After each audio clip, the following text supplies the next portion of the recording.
बोतल में डाल के देखिए ये देखिए चर्बी को देखिए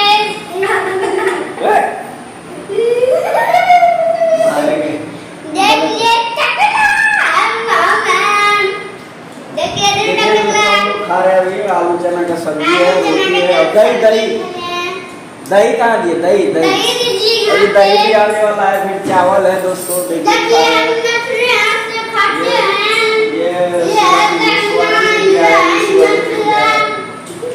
यार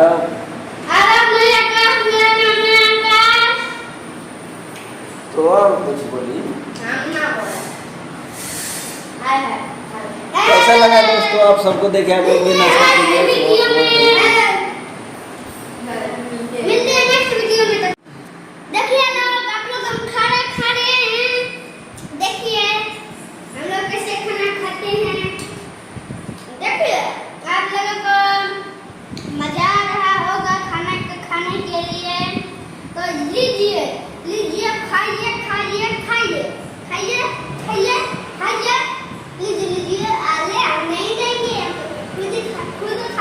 हाथ धोने के लिए पानी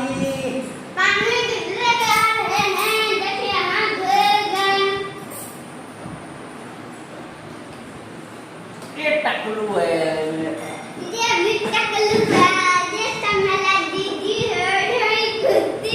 आज क्या खा रहे हैं यार?